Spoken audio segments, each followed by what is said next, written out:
Welcome to another Directions Mag podcast, co-hosted with our friends at URISA. So my name is Tory Elmore. I'm a freelance GIS analyst currently doing work with Audubon, Alaska.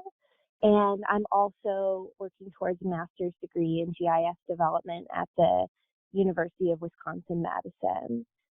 And I'm here today with Asa Strong. So Asa, could you introduce yourself? Yeah, hey, thanks for having me. I'm Asa. I'm a product manager at Planet.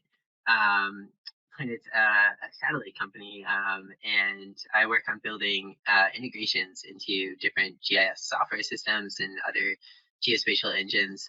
Excited to be here.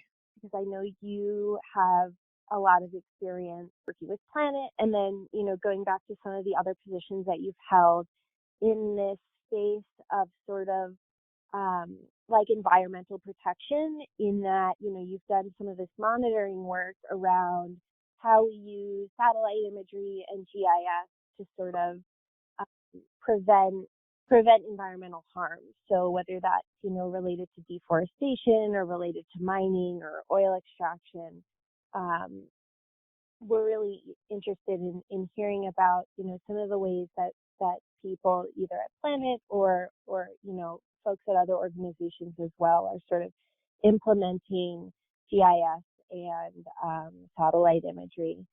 Yeah, absolutely. Yeah, as I've been interested in GIS software for quite a while.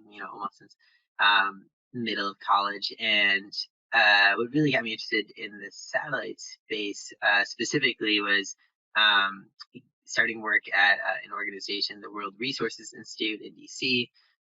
They have a project there called Global Forest Watch. I was around in 2014 when the site first launched.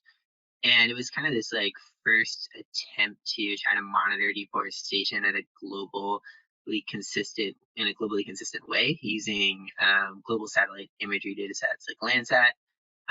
That's from the USGS, and then using kind of like this new fusion of remote sensing that's always been around, but what kind of made it different was that we finally had like the cloud compute scale to analyze something as big as the Landsat archive.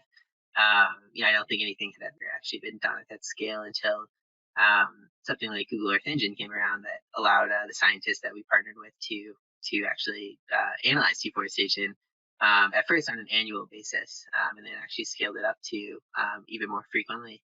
But that was just kind of like a wake up call for myself. I'm like, wow, we can really like monitor so many interesting things on the world, that's dynamic and changing all the time.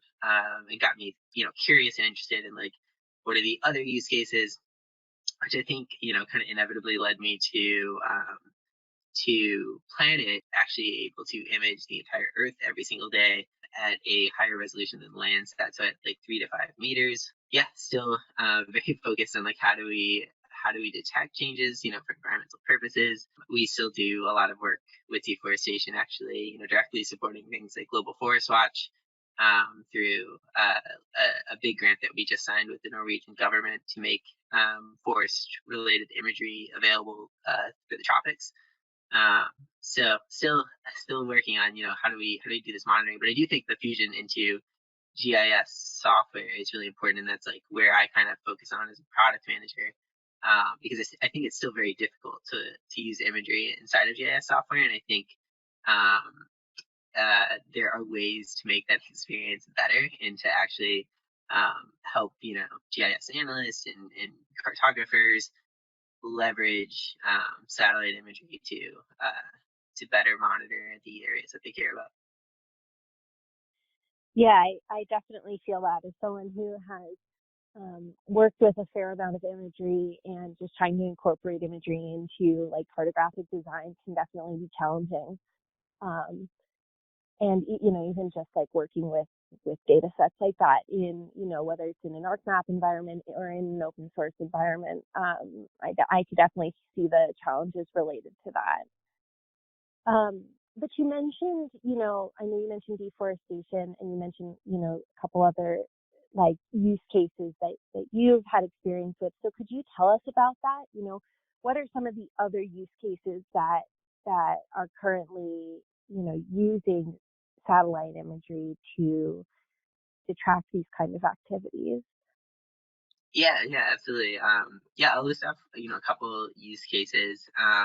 And so one is, one of my favorite organizations to work with in the past year has been the United Nations Food and Agriculture Organization. They've been using Planet for a while, and they've been trying to use our imagery inside of a tool called Google Earth Engine. And they essentially what they do is they work very specifically with tropical forested countries.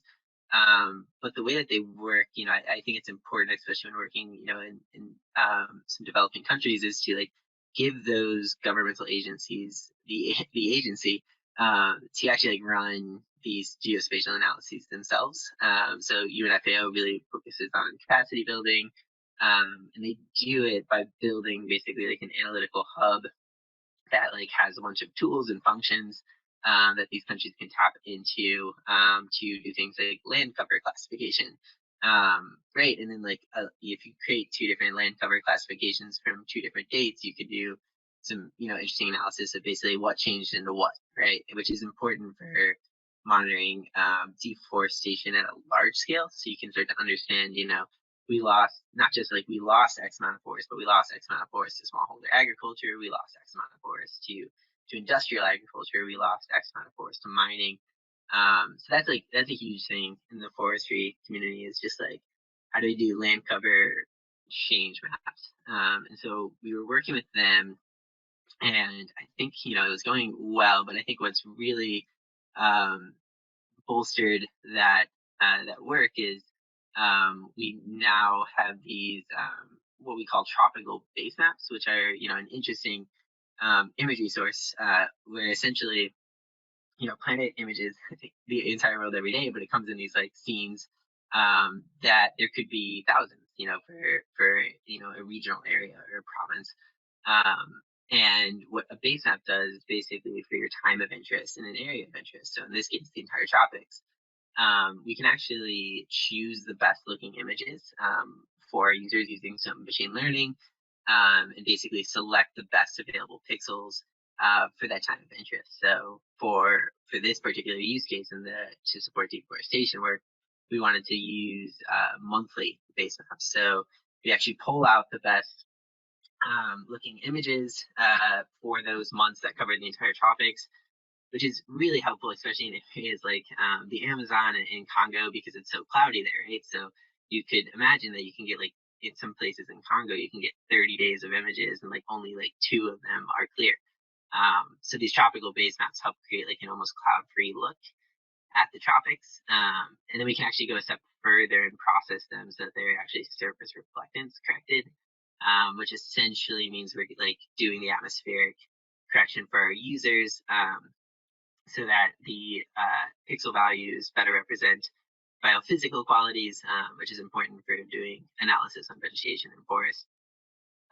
So those are now in the hands of FAO, and we're working with them today on basically getting it into the applications that they use so that they can do near tropical analysis and support these countries a little bit better.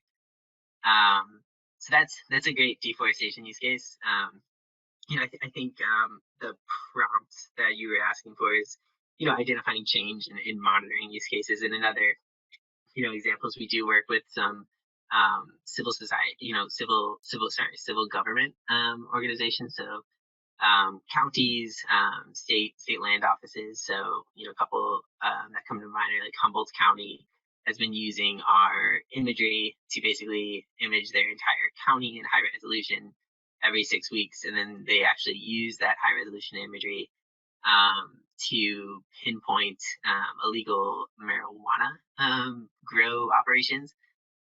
And so in California, marijuana is actually legal in the state. So up in Humboldt County is actually like a place of a lot of illicit grow operations that can lead to crime, and the counties aren't actually able to like recoup their revenue they could otherwise make through legally taxed agriculture. And then New Mexico State Lands Office uses kind of like a really similar approach, but to monitor for like mining, illegal mining extraction. So there's so much opportunity for mining out there, that these companies for a long time have just been like mining and hoping that that the revenue that they'll extract through illegally mining in areas that they're not allowed to, will make up for any fine that they get from the government. So they'll actually just go out and start mining, and then they think the government will be so slow to respond that by the time that they do, the fine is going to be less than the actual money they'll make. So kind of encourages like a not a good land use practice. And so New Mexico State Lands now uses that satellite imagery to more quickly respond to those infractions. Yeah, that makes a lot of sense. Working in sort of the public land space, I know the way we used to kind of discover illegal marijuana grows out, often in the middle of public lands or in wilderness areas was, often stumbling upon them or, like irrigation lines. And so I think it kind of also provides a safer approach to that you're not, as a the people who are working on our public lands, our rangers, et cetera, are not necessarily just going to walk into the middle of a marijuana grow, but that they have this sort of safer and lab-based way to approach things like that. So that's really Absolutely. interesting. Yeah, it's definitely a part of it. Talking to officers up there in Humboldt, things can get a little bit dicey when you're just kind of wandering around. There's no service in parts of the Humboldt County area, up near Lost Coast and stuff. So having some direction when you're out there is important. Yeah, I was really interested in seeing the imagery that Planet had released after an oil spill in like northern Russia, and how you could see the oil on the ground. So I imagine that there are implications for sort of human caused disasters as well. Yeah, absolutely. One example that happened recently was the explosion in Beirut. Um, we actually had an image, available from one of our satellites, minutes after the explosion, and the government in Beirut used it to identify the buildings that were actually destroyed. And we got, it's one of those things that makes you happy, where you work, and like we got some notes back from the government that they, really felt like they saved, hundreds of lives by basically knowing like where the damage was by being able to get that kind of really quick image to do a rapid response. I know, I think you and I came across one of the limitations of satellite data when we were talking about imaging, high latitude areas like, northern Alaska or, you know, the South Pole area kind of comes to mind. I'm not sure really what illegal activities may be going on down there. So could you talk about that and maybe any other limitations that come to mind in terms of the satellite data? Yeah, yeah, definitely. Alaska, I feel like is a great example, just because it's so large, right? And it's hard, like you don't have as many people on the ground, like in a density type of way to actually like respond to different activities that are going on, whether it be illegal drilling or other environmental destruction that you might want to discourage. So I think imagery can play a good role in that, as well as understanding maybe like habitat change over time. But I think that there are definitely always strong limitations with using satellite imagery. One is that um, it's never a substitute for having strong action networks on the ground, whether those be civil society, and how they're able to like respond to different disasters or different um, environmental destruction, or just like having a government that's willing to stand up and respond in a timely way. Um, so imagery can only get you so far. But I do think it's important because it allows you to, I think one of the issues that we'd run into sometimes, organizations like Global Forest Watch was we were working with deforestation alerts, and it's just like a pink pixel, on a map. And it just tells you so much. It can tell you that there's something going on here, which is great, and it kind of draws your eye. But what imagery really does is it helps set that context, so you can pretty quickly, with the resolution of most planet imagery, pick out is this change occurring because of in the context of deforestation, is it occurring because of smallholder agriculture, which warrants, a totally different response than like something like an industrial plantation being developed. I think, probably similar things that are going on with like oil drilling in potentially non-sanctioned areas in Alaska. You can use, we have this pattern that we call tip and cue, which is essentially you can use our daily revisit imagery, which is a little bit coarser, it's 3 to 5 meters, to basically identify change. And so you might identify like, hey, there's like a new well pad here that's interesting, and this, isn't a place where a well pad should be. And then you can cue something like our high resolution satellites to actually task that area of interest. So you can say, get a more detailed image, and that might even be able to tell you, like, is there equipment on the well pad? Have they actually started drilling? Is it active? Or is this just a well pad that, had a bunch of dust on it and it's been uncovered? So I think there are ways to kind of combine those to get a little bit more detail. But I think the other limitation just kind of comes to, so one, you should have strong action networks that can actually do something with the imagery. And two, I think, what I work a lot on is just like imagery is still hard to access and use and analyze. And so, I've been using this example of deforestation alerts, but I think that's like, I use it because it's one of those rare exceptions where we have a really good data set that shows us when forests are lost. And I think we need that for a lot of other things to like be able to more easily move our eyes to locations of change. And I think, Planet is trying to do that a bit with being able to, for example, detect roads as they're being built, or buildings as they're being built, which could be important for things like, roads are usually an early indicator of development in areas, which could be a risk for deforestation, depending on where you are, or a risk for mining and other extractive industries.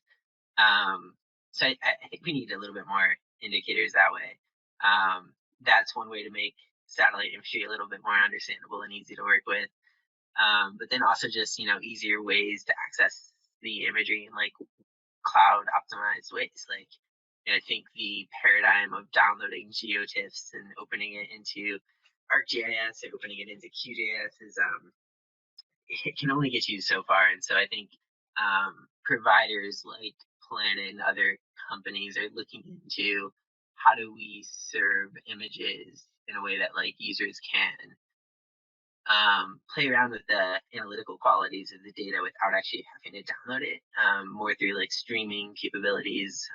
So just trying to make like the experience a little bit easier for, GIS analysts who are equipped to like understand what images are, but like don't necessarily have, the API savvy and the cloud savviness to work with petabytes of imagery in order to support their workflows.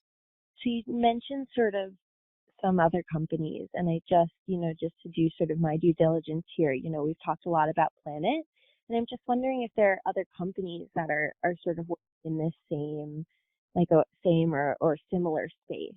Obviously I think of Google Maps, but I'm actually not really familiar with how often that imagery is updated. So could you speak to that? Yeah, absolutely. Google is interesting because so Planet actually acquired a satellite constellation from Google called Skybox. It's now called SkySat. Um, Google definitely plays like a really good role in a couple of ways. I think, Google Maps is updated at a commercial imagery level, and that commercial imagery is usually less frequent because we've gotten used to really high resolution data. And so Planet doesn't, Planet's resolution, the maximum, or most high resolution is about 50 centimeters, which is like the one on the more coarse level of what you'll see in a consumer-facing mapping application like Google Maps. So they typically will acquire imagery from places like Digital Globe, Airbus, other satellites that are able to actually get very high-resolution pictures, but at less frequency. And so, I like working with the Google team. I work with them mostly on their Earth Engine application, which is a really powerful geo engine that essentially has a number of open data sets sitting on top of Google servers that are basically ready to be tapped into analytically. They have the entire Landsat archive on there. They have Sentinel, and we are building, integrations to make it easier to port planet imagery into the Earth Engine space. So I do think they provide really good software for understanding satellite images. Esri is another organization that provides really good mapping software, and I think they're working more on how does imagery become a complement to mapping capabilities. So we work with their team on building easier ways to access imagery within ArcGIS. And then, there are definitely other satellite companies. A little bit less familiar with like the tools that they build as much as I am with their imagery, but there's Airbus and Digital Globe. And, there's a couple of others that I think are coming into the space, like Black Sky. So you kind of just reminded me of something else. I know you've talked about Google Earth Engine a lot. You haven't really mentioned at all any of the like programs that I sort of associate with my like remote sensing courses in college, like ERDAS or any of those sort of traditional remote sensing programs. So I'm just wondering, like, what is the role that they play, if any? Yeah, no, that's a good point. I think a lot of my work in the past year is focused on QGIS, ArcGIS, and Earth Engine, so it's top of mind. I've been talking a little bit more with the NV teams and the ERDAS teams on, how do we build better integrations into their software. NV was the first remote sensing program I ever used. It's very good as well. It's very scientific. I think it's a little bit more legacy in terms of it being like a standard desktop application that runs on images that are on your desktop as well. But I know that team is building more into open standards that come with cloud technologies. I know that they're looking at things like OGC standards and looking at specs like COGS, which are cloud optimized geotips. And so I think, where we're interested in working specifically with them is around like how do we make it easier for users to access imagery in a way that they can kind of scale their analyses a little bit more. But I still think those systems are great, and they have like a ton of different scientific tooling. And so I think, I haven't played around with them as much recently, but I still think that they're a good way to understand like the basics of remote sensing. Understand like what does it mean when you run in DVI? Like what is that actually doing on an image? And I think those tools are always going to be effective for that. Let's say I'm either a college student or maybe I'm a graduate student, or even I'm someone working in geospatial technology, and this is a space I want to get into. What are kind of the prerequisite skills, or what should I be doing now, or what should people be doing now if they're interested in working in a similar space, like working in a position like the one you're in? Yeah, I mean, first, I think it's a great time to get into the industry. I think there's never been a cooler time to be a geographer.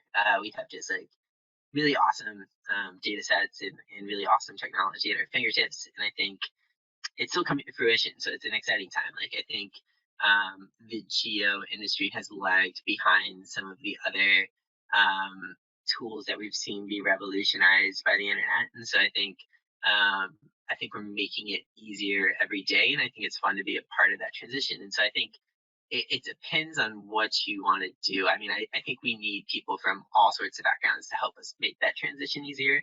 I'm a product manager. There are product managers who have lots of geo experience. There are product managers who don't.